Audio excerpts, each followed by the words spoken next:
Pag-usapan po natin uric acid at gout at yung mga arthritis na naramdaman ng maraming kababayan natin. Ituturo natin yung pinakagamutan mismo. Anong gamot sa gout, ibibigay ko na. Tapos, ano rin yung mga pagkaing babawasan, ano yung quote-unquote bad foods at good foods sa gout. Pag gout po, para masabi natin na may gout kayo, yan o, namamaga yung hinlalaki. So, para masabi may gout, kailangan may blood test. Yun ang basic. May blood test kayo ng uric acid. Pa-check nyo CBC, creatinine, pati uric acid.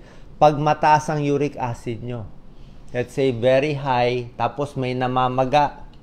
So, mataas na uric acid, doon lang masasabi may gout. Namamaga yung hinlalaki, yung tuhod, o yung siko, yung kamay. Doon lang natin masasabi, gout yan. Pero kung sumasakit lang kamay mo, sumasakit lang tuhod mo, tapos wala ka namang uric acid, hindi natin sasabihin gout yun. Mas malamang osteoarthritis or arthritis ng pagka-edad. Yun ang mas common. Siguro 90% puro ganon. Itong gout, mas bihira to. Kaya bago nyo sundin yung bawal at pwede, check muna uric acid. Ha? Ayoko magkakamali kayo ng diagnosis.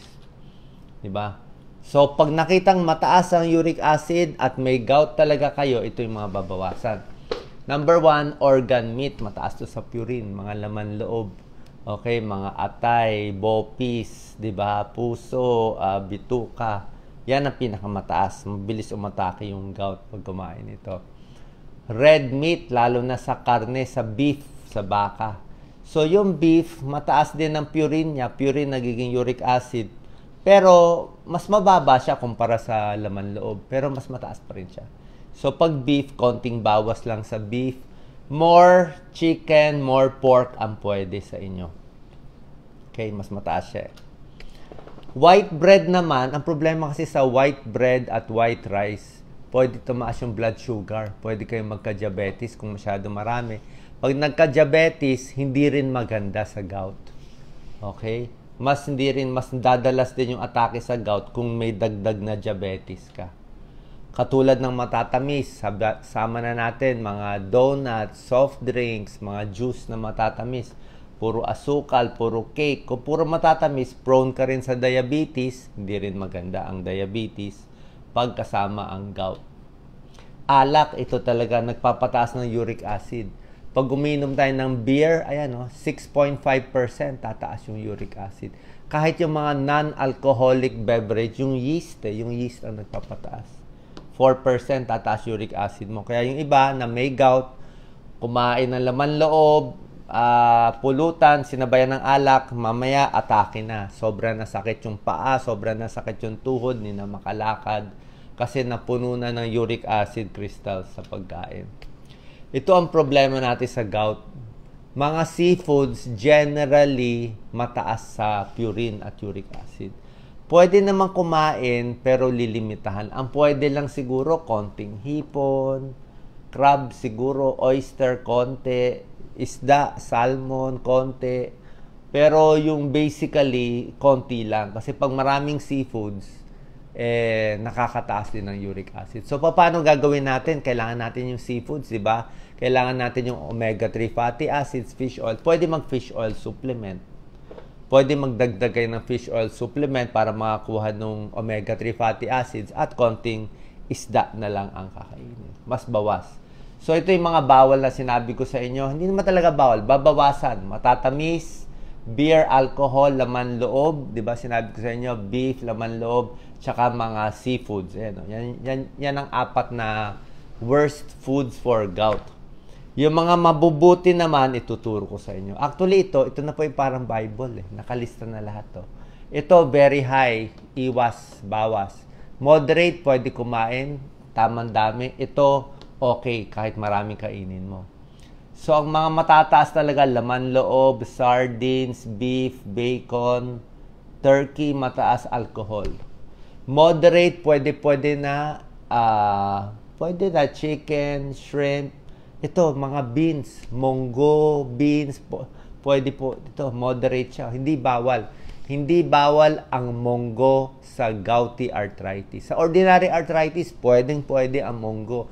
Nagsabi ng mga rheumatologist, yung mga expert natin sa rayuma, pwede ang monggo. Kasi nagbawas ka ng beef nagbawas ka ng protina sa beef steak So, kailangan palitan mo ng protina sa gulay, which is monggo. Ito, low, mga pwede kainin. Tuturo natin Pag nag-low purine diet kayo, pag sinunod mo tong diet, bababa uric acid, papayat, pwede mabawasan ng gamot. Ito yung advantage. Pag pumayat, malaking tulong sa pagbawas ng atake sa gout. Ang disadvantage lang is, syempre, konti lang makakain mo, lalo na seafoods, di ba? Magkukulang tayo ng pang seafoods na omega-3 sources, mag-fish oil supplement na lang. Tsaka, kahit magbawas ka dito sa pagkain, pag umatake ang gout, usually, kailangan nyo pa rin ng gamot. Ituturo ko mamaya yung pinakagamot, anong generic, anong dosis ng gamot sa gout na kailangan ninyo. Dito naman tayo sa good foods. Lahat ng citrus fruits, pwede po. Lahat po yan, napakaganda. Nakakababa pa ng uric acid yan. Mga orange, lemon, calamansi, dalandan, suha, strawberry. Pwede po yan. Okay? Low-fat yogurt, milk, pwede rin yan. Nakakababa din ng uric acid. Avocado, pwede. May antioxidant, may vitamin E.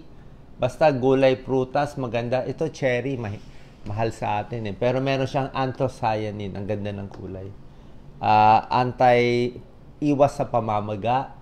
Tulad po na sinabi ko, monggo at beans pwede. Ayan, Kailangan mo ng protina Ang meat, hindi ka na nga, binabawasan mo yung meat galing sa hayop Kaya yung protina mo, kunin mo na sa peas, beans, lentils, dito mo kukunin. Nakakabawas siya ng atake sa gout. Okay? Kung gusto niyang protina, lean meat, chicken, more chicken and pork. At mga broccoli, may rin yan. May protein din yan. Tubig. Pag may atake ng gout, kailangan maraming iinumin na tubig. 8 to 12 glasses. Sabi nga dito, kung kaya nyo ng 16 glasses, which is 4 liters a day. Ang limit ko sa dami ng pag-inom, lagi ko sinasabi kung bata pa kayo, hanggang 16 glasses, 4 liters, yun ang pinakamadami. Huwag nyo nalalampasan. Kasi pag lumampas kayo, baka mag-hyponatremia, delikado. Pero kung may gout attack, siguro hanggang 12 glasses, 3 litro, kung abot ka ng 4 na litro, mas malalabas mo yung uric acid. Kape, maganda rin sa gout. May tulong din. Inom ng maraming tubig para mabawasan uric acid. Para siyang crystals High fiber is okay. Wheat bread, brown rice, vegetables. Maganda rin po yan. Pampapayat. Lose weight.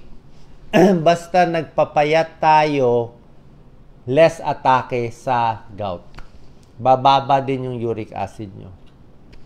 Okay? Yan yung mga sinasabi kong mongo beans, pwede, brown rice, at bananas, pwede rin. Ito po. Bibigay ko na yung gamutan Ito na yung pinakagamutan. Pag acute yung atake ng gout, talagang bagong atake, colchicine lang ang pwede. Pain reliever, konti, pero colchicine, siguro 1 tablet 3 times a day, hanggang 4 to 5 times a day, hanggang humupa yung atake. Pag hindi na siya umaatake, tapos mataas yung uric acid nyo, pwede na mag-maintain ng 2 gamot. Choose one. Allopurinol, ito yung lumang gamot. 100 mg once a day, hanggang 300 mg once a day. Binibigay ito, nakakababa ng uric acid, nakakabawas ng atake sa gout. Okay ito sa 99% ng tao, kaya lang, ulitin ko, kaya lang, mura din siya, good din, kaya lang, may a few, siguro 1%, pwedeng magkaroon ng side effect. Sa konting tao, meron siyang serious side effect na magra-rashes, yung Steven Johnson. Pangit yun. Pag na-tsambahan doon, hindi maganda. Kaya nga, kanino mo bibigay ito? Bibigay mo yan doon talaga sa may gout. Sa talagang mataas yung uric acid, talagang namamaga na yung kamay niya, talagang naglalabas na yung mga bukol-bukol sa gout niya, kailangan na siya ma-maintain, pwede allopurinol, tsaka mura siya. Okay? Pag wala naman siyang side effect, okay naman siya ituloy-tuloy. Ngayon, kung takot tayo sa side effect, mabuti may bagong gamot, Febuxostat, Atenurix, ang brand name, Febuxostat, 40 milligrams or 80 milligrams once a day. Ito mas walang side effect siya. Mahal lang. Mas mahal lang siya. So, pwede ito i-maintain. Kaya lang, pag-maintain ito matagal. Ilang taon. Tapos, babantayan ang kidneys, creatinine, may blood test ka pa. May blood test ka pa ng liver enzymes. Babantayan yung liver mo, babantayan ng kidneys mo habang uminom ng allopurinol. Siguro, every 6 months, sinecheck. Tapos, depende sa taas ng uric acid, tinataas yung dosis. Okay? Kung di pa rin makontrol. Tapos, pag hindi nga makontrol, sabayan nyo ng pagkain. So, doble ang gamutan. May tableta ka na, ingatan mo pa yung pagkain mo, mas hindi aatake yung gout. Yun ang gusto natin. Okay? Sana po nakatulong ang video natin para hindi umatake ang gout. God bless po.